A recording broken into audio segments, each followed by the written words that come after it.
We are counting down the 15 British snacks from the 1980s that vanished from shelves almost overnight.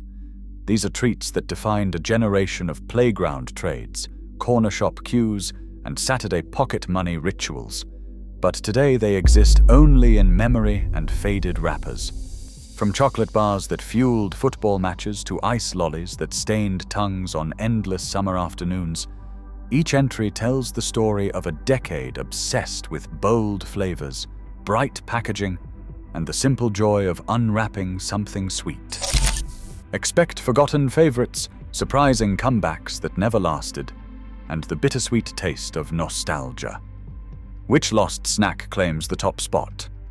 Let us begin our countdown with number 15. Number 15. Bar 6 6-layer Cadbury wafer. Bar 6 held its place in the biscuit aisle as the sensible choice, the bar your mum might actually approve of. 6 layers of wafer were sandwiched with chocolate cream, all wrapped in a coating of milk chocolate that snapped cleanly when you bit through. Cadbury launched it in 1976, and the 1980s saw it reach peak popularity, sitting alongside Kit Kats and Club biscuits in corner shops from Brighton to Blackpool. Around 18 pence by 1985, it was affordable enough for weekly pocket money, yet substantial enough to feel like a proper treat. The advertising leaned into the layered gimmick, counting each wafer as though quantity alone justified the purchase. Children accepted the logic without question. More layers meant more value, and Bar 6 delivered 6 where others offered only 4. The wrapper, a distinctive orange and brown, became as familiar as the school lunch queue where it was often traded. Yet as the decade turned, tastes shifted. Flashier bars with bolder fillings crowded the shelves, and Bar 6 began to fade. Cadbury quietly discontinued it in 1992, though a brief revival in 2015 sparked hope among nostalgic fans. It did not last. Today, Bar 6 survives only in memory, a reminder that even the most dependable snacks can vanish when fashion moves on. For those who grew up snapping through those 6 neat layers, the absence still stings, a small loss in a decade full of excess. Number 14. Nutty. Nutty Bar arrived on British shelves as the peanut lover's answer to the crowded chocolate aisle. Cadbury packed it with roasted peanuts suspended in caramel, all draped in milk chocolate that gleamed under newsagent strip lights. The bar weighed in at a satisfying heft, dense enough to slow even the hungriest child, and the combination of salt and sweet hit a note that few competitors matched. By 1983, Nutty had carved out a loyal following, particularly in the Midlands, where Cadbury's Bourneville factory loomed large in local pride. The wrapper, a bold blue and brown, promised substance over style. This was not a bar for those who wanted frills. It was for those who wanted to feel full. Fathers slipped them into coat pockets for long car journeys. Mothers kept them in handbags for emergencies. Children learned quickly that trading a Nutty required a premium, usually 2 lesser bars or a bag of crisps. The texture divided opinion. Some loved the chew, the way caramel clung to teeth while peanuts crumbled. Others found it hard work, a bar that demanded commitment. Perhaps that was its downfall. As the 1990s brought a wave of lighter, airier confections, Nutty felt increasingly out of step. Cadbury discontinued it in 1993, leaving behind only the memory of that salty crunch and the faint taste of caramel that lingered long after the last bite. For a generation raised on its heft, nothing quite replaced it. The Banjo biscuit bar struck a chord with Britain in the 1980s through sheer persistence and a jingle that burrowed into the national consciousness. Launched by Rowntrees in 1982, it combined a crunchy biscuit base with a layer of toffee and a thick coating of milk chocolate. Television advertisements were relentless, featuring a cartoon cowboy strumming the titular instrument, while the slogan promised satisfaction in every bite. By 1984, the jingle was inescapable, hummed in school corridors and whistled on factory floors. The bar itself was unashamedly sweet, the toffee pulling at fillings, while the biscuit offered a satisfying snap. At around 15 pence, Banjo sat comfortably within pocket money range, and its bright yellow wrapper stood out on shop counters already crowded with competition. Yet the sweetness that made it memorable also made it divisive. Dentists warned of the toffee's tenacity, and parents grew wary of the sugar content that seemed excessive even by 1980s standards. Sales peaked in 1985, then began a slow decline as healthier options and rival brands chipped away at market share. Rowntree's, later absorbed by Nestlé, discontinued Banjo in the early 1990s, though the exact date remains disputed among confectionery historians. What endures is the jingle, still summoned by those who lived through its saturation, and the memory of toffee strands stretching from wrapper to mouth on a cold walk home from school. Cabana Bar brought a taste of the exotic to British newsagents, wrapping coconut, cherries, and caramel in milk chocolate and selling a fantasy of tropical escape.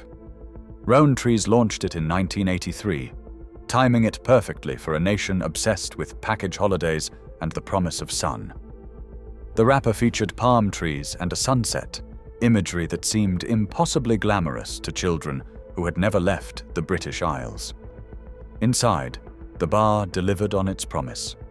Desiccated coconut gave texture, glace cherries provided bursts of sweetness, and the caramel bound everything together in a sticky, satisfying whole. At around 20 pence, Cabana was positioned as a premium treat, not for everyday consumption, but for special occasions or the flush weeks after birthday money arrived. The flavor profile was unlike anything else on the market, a deliberate departure from the nuts and nougat that dominated competitors. Some found the coconut too chewy, the cherries too artificial, but for fans, these quirks were features, not flaws. Cabana built a cult following through the mid-1980s, its distinctive taste becoming the benchmark against which other exotic bars were measured. Yet tastes shifted. By the early 1990s, the tropical trend had cooled, and Cabana's sales dipped below viability. Rowntree's, by then part of Nestlé, pulled it from shelves around 1993. The bar has since become a holy grail for nostalgia hunters, its combination of coconut and cherry unreplicated by any successor. Those who remember it speak with genuine longing. The secret bar whispered its way onto shelves in 1985, marketed squarely at women seeking a moment of indulgence away from the demands of family life. Rowntree's wrapped a delicate, soft truffle filling in milk chocolate, creating a bar that melted on the tongue rather than demanding to be chewed. The advertising was unsubtle in its targeting. Soft focus shots of women retreating to quiet corners, unwrapping foil in private moments, suggested that Secret was less a snack and more a ritual of self-care. The price point, around 25 pence, placed it firmly in the treat category, too expensive for casual consumption but affordable enough for weekly indulgence. The taste delivered on the promise. Rich, smooth, and intensely chocolatey, Secret offered a sophistication that other bars lacked. Children were largely excluded from its appeal, both by marketing and by flavor. This was grown-up chocolate, designed for palates that had moved beyond the sugar rush of fruit salads and refreshers. Yet the very specificity that made Secret distinctive also limited its market. Nestlé, having acquired Rowntree's, quietly discontinued Secret in 1995. The bar left behind a devoted following of women who had come to rely on its quiet comfort. It also left a lesson for confectioners about the risks of marketing too narrowly. Today, its name alone conjures memories of stolen moments and chocolate that tasted like escape. Pyramint stood alone on the shelf, its distinctive triangular shape impossible to mistake for anything else. Terry's launched it in 1986, building on the success of their chocolate orange with a mint-flavored counterpart that captured the imagination of a nation. The pyramid shape was more than a gimmick. It changed the eating experience, encouraging consumers to bite off corners or let each section melt slowly on the tongue. Inside, smooth mint fondant yielded to the pressure of teeth, releasing a cool sweetness that contrasted with the rich, dark chocolate shell. At around 22 pence per pyramid, it was positioned as an individual treat rather than a sharing bar, perfect for cinema trips or solitary evenings in front of the television. The wrapper, a deep green with gold accents, suggested sophistication without pretension. Children coveted it. Adults permitted themselves its pleasures. Grandparents kept them in tins for special occasions. The mint flavor walked a careful line, strong enough to be distinctive, but not so overpowering as to overwhelm the chocolate. Terry's had found a formula that worked, and for several years, Pyramint held its place in the confectionery hierarchy. Yet competition grew fiercer. Other mint chocolates flooded the market, many at lower price points, and Pyramint's unique shape became less of an advantage. Terry's discontinued it in the early 1990s, leaving behind only the memory of that first cool bite and the satisfaction of a shape that felt designed for pleasure. For mint chocolate lovers, nothing has quite replaced it. Number 9. Pacers carved out territory in the fiercely contested mint sweet market through sheer intensity and a stripe that became iconic. Mars launched the chewy mint in 1976, but the 1980s saw it reach its peak, the green and white striped wrapper becoming as recognizable as the zebra crossings it vaguely resembled. The taste was aggressive, a peppermint punch that cleared sinuses and freshened breath with equal determination. At just 10 pence for a pack by 1985, Pacers were pocket money royalty, affordable enough for daily consumption, yet strong enough to make an impact. The chew was substantial, requiring genuine jaw work that extended the experience far beyond softer competitors. Teachers confiscated them. Dentists despaired. Children remained devoted. The stripes were not just marketing. They signaled intensity, a visual promise that this was not a sweet for the faint-hearted. Playground trades valued Pacers highly, their minty punch serving as currency in complex negotiations over football stickers and marbles. Yet as the 1990s approached, tastes began to shift. Softer mints gained ground, and the aggressive chew that had defined Pacers started to feel dated. Mars discontinued them in the mid-1990s, leaving behind a gap in the market that no successor has adequately filled. For those who grew up with that stripe, the memory remains vivid. The first blast of mint, the ache in the jaw, and the satisfaction of breath that could cut through a winter morning. 5 Centers promised variety in every bite, a bar that refused to commit to a single flavor, and instead offered a tour through Rowntree's entire repertoire. Launched in 1935, the bar reached its cultural peak in the 1980s, becoming a fixture in corner shops and cinema foyers across Britain.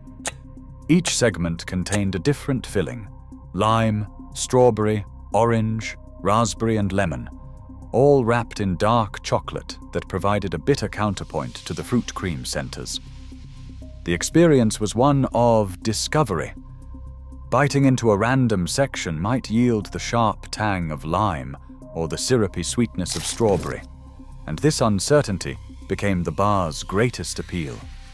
Children developed favorites and traded segments with the seriousness of stockbrokers. Adults appreciated the nostalgia, many remembering 5 Centers from their own childhoods when the bar had cost mere pennies. By the mid-1980s, it sold for around 28 pence, a price that reflected both its heritage and its complexity. The manufacturing process was notoriously difficult, each filling requiring separate preparation before assembly, and this complexity may have contributed to its eventual demise. Nestle, having acquired Rowntree's, discontinued 5 centers in the 1990s, citing production costs and declining sales. The bar's departure left a void for those who had loved its unpredictability, its willingness to surprise with each bite. Nothing since has dared to offer 5 flavors in a single wrapper. Icebreaker lolly brought pure refreshment to sweaty summer days, its blue and white striped appearance promising Arctic relief from British heatwaves. Maid launched it in the early 1980s, positioning it as the choice for those who wanted cool without the heaviness of ice cream. The lolly was simple in concept, a frozen fruit-flavored ice with a clean, sharp taste that cut through the humidity of crowded playgrounds and stuffy classrooms. At around 15 pence from the ice cream van, it was cheaper than most alternatives, making it the default choice for children whose pocket money had dwindled by midweek. The texture was key. Icebreaker shattered between teeth rather than melting slowly, releasing intense flavor in crystalline bursts. Some preferred to suck it slowly, letting each layer dissolve. Others crunched through in minutes, accepting brain freeze as the price of satisfaction. The wrapper featured a cartoon penguin, an image that became synonymous with summer itself for children of the era. Ice cream vans played their jingles, and children scrambled for coins, knowing that Icebreaker would deliver exactly what its name promised. Yet the ice lolly market is brutally competitive, and Icebreaker struggled to maintain its position as new products flooded the freezers. Maid discontinued it in the late 1980s, though the exact date has been lost to corporate memory. For those who remember, the blue tongue it left behind remains the taste of summer holidays past. Orange Maid lolly brought the taste of real fruit juice to a market dominated by artificial flavors, and children noticed the difference immediately. Maid introduced it in the 1970s, but the 1980s saw it become a summer staple, its bright orange color and genuine citrus taste setting it apart from competitors.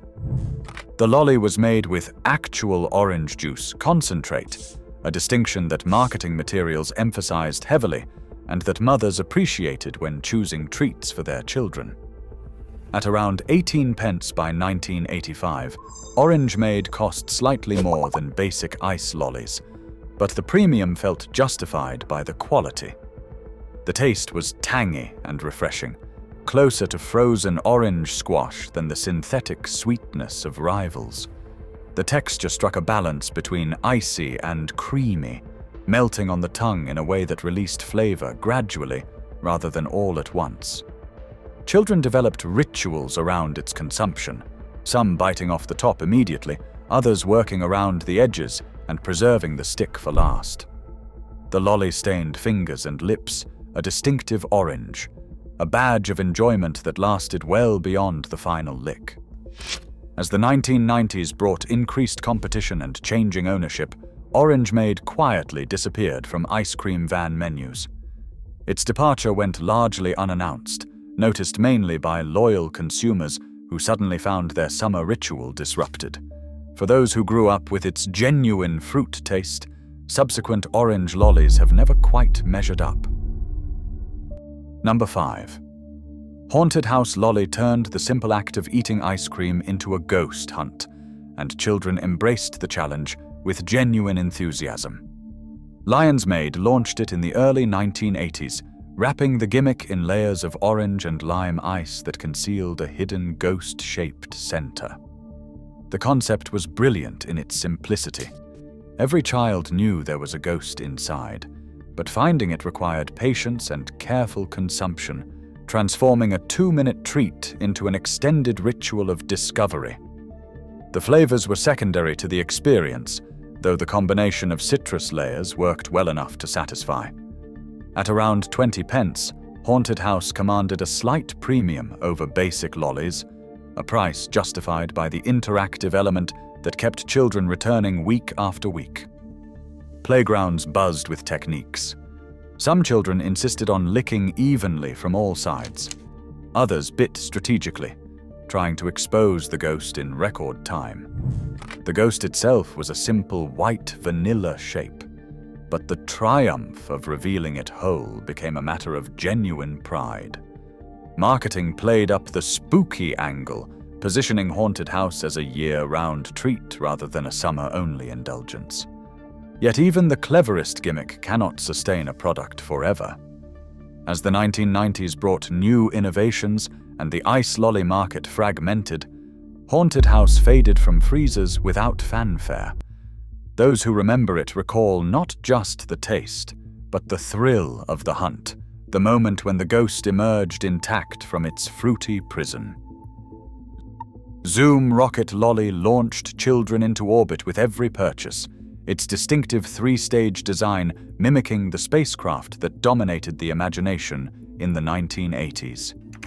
Lion's Maid introduced the lolly at the height of space fever, when shuttle launches made evening news and astronauts were heroes to an entire generation. The design was inspired: a strawberry tip, a lime middle, and a cola base, each section distinct in color and flavor. At around 22 pence by 1985, Zoom cost more than standard lollies, but the premium bought an experience that transcended mere refreshment. Children raced to finish each stage before it melted, the competitive element adding urgency to every bite. The strawberry section went first, sweet and familiar. The lime provided tartness, a palate cleanser before the main event.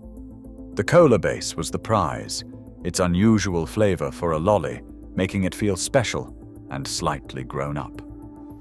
Playground arguments centered on which section was best, alliances forming and dissolving over flavor preference. The stick, once all three stages were consumed, bore the faded colors of the journey completed. Ice cream van operators learned to stock Zoom heavily, its popularity transcending age groups, appealing to parents who remembered their own space obsessions and children who dreamed of futures among the stars. When production ceased in the 1990s, something of that era's optimism disappeared with it. The Zoom lolly was not just a treat, it was a ticket to imagination. Number 3. Trio.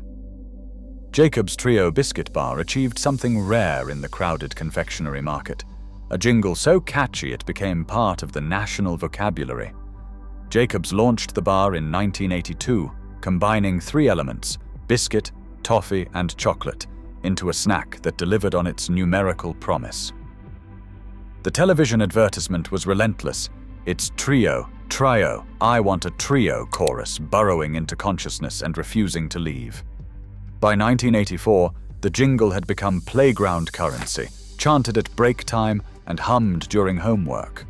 The bar itself was substantial, the biscuit providing crunch, while the toffee added chew and the chocolate coating brought sweetness.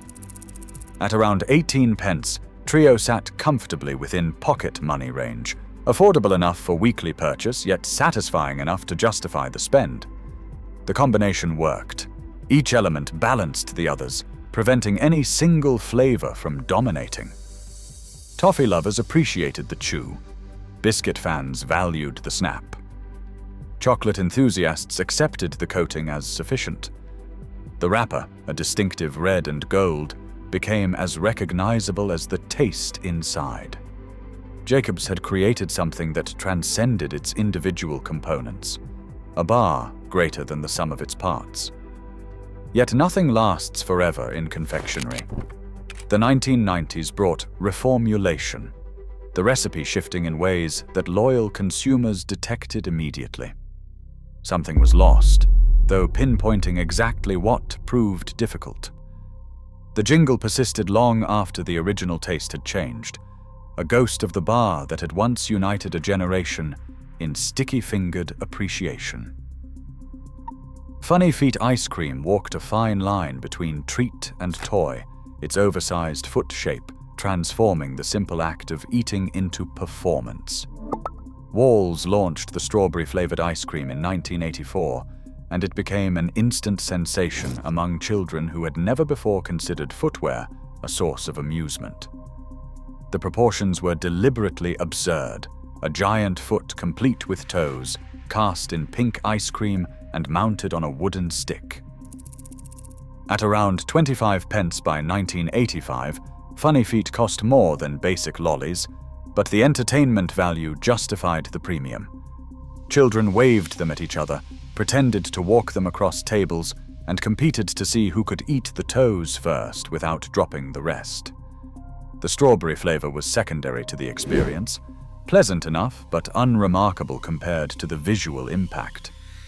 Parents tolerated the mess, recognizing that Funny Feet bought precious minutes of occupied silence during long summer afternoons. Ice cream vans learned to stock them prominently, their distinctive shape visible even from a distance. The marketing leaned into the absurdity, featuring advertisements that encouraged playfulness over nutrition. As the 1990s brought changing tastes and ownership shuffles, Funny Feet disappeared from freezers, another casualty of corporate consolidation. Brief revivals in subsequent decades proved that the appeal remained, but sustained production never materialized. For those who grew up with them, the memory of that first oversized bite, the strawberry cold against summer warm teeth, represents something more than nostalgia. It represents a time when snacks could be silly, and silliness was enough. Texan Bar rode into British consciousness on a wave of cowboy mythology and chewy nougat, becoming the definitive snack of a decade obsessed with American culture. Mars launched it in 1973, and the 1980s transformed it into a phenomenon. Its slogan, "Sure is a mighty chew," entered the national lexicon, alongside catchphrases from Dallas and Dynasty. The bar was substantial, a hefty combination of chewy nougat coated in milk chocolate that demanded commitment from every consumer. At around 18 pence by 1984, Texan offered value through sheer duration. This was not a bar you finished quickly. The nougat resisted teeth, stretched between bites, and rewarded patience with flavor that deepened as you chewed. The advertising was magnificent. Television spots featured rugged cowboys in desert landscapes, positioning the Texan Bar as a test of masculinity rather than merely a snack. Boys adopted it as their bar of choice, believing somehow that its consumption conferred a measure of frontier toughness. Playgrounds divided between Texan loyalists and those who preferred softer alternatives, the debate as fierce as any over football teams.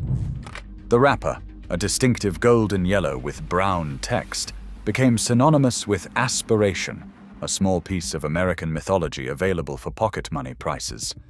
Yet the very qualities that made Texan distinctive also sealed its fate.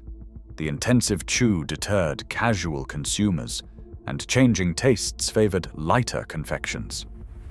Mars discontinued the bar in 1984. The departure was so abrupt that loyal fans were left with a mouthful, searching shelves for a product that had simply vanished. The outcry was genuine and sustained. Decades later, petitions demanding its return circulate online, gathering signatures from those who remember not just the taste, but the feeling of biting into something that promised the Wild West and delivered pure, stubborn satisfaction. Of all the snacks lost to the 1980s, the Texan Bar inspires the most passionate mourning, proof that some flavors become part of identity itself. Across all 15 entries, from the sensible layers of Bar 6 to the cowboy swagger of the Texan Bar at the very top, these forgotten British snacks tell a powerful story of a decade defined by bold flavors, clever marketing, and the simple joy of pocket money well spent. Some entries, like Pacers with their aggressive mint punch or Nutty with its dense peanut heft, stand out as reminders of a time when snacks demanded commitment rather than convenience. Others, such as Zoom and Haunted House, reveal how imagination could transform a simple lolly into an adventure. The common thread throughout is identity. These were not merely products, but markers of childhood, traded in playgrounds, smuggled into cinemas, and remembered long after the wrappers were discarded. Chocolate, nougat, and frozen fruit recur in nearly every entry, underscoring how the 1980s palate favored intensity over subtlety. This ranking is not just about what disappeared from our shops, but what these snacks represent. The optimism of a decade that believed bigger was better, sweeter was superior, and a good jingle could sell anything. Corporate consolidation, changing tastes, and the relentless march of new products swept them all away, leaving behind only memories and the occasional petition demanding their return. In the end, these 15 lost snacks are more than confectionery. They are the taste of a generation that queued at corner shops, negotiated trades with siblings, and learned that even the sweetest things do not last forever. For those who lived through the 1980s with sticky fingers and stained tongues, each entry on this list triggers something deeper than nostalgia. It triggers the memory of being young, when a chocolate bar could be an adventure and an ice lolly could be a spaceship. Those days are gone, but the craving remains, proof that some flavors become part of who we are. The last bite was always too soon, and the wrappers, once discarded, took a piece of childhood with them.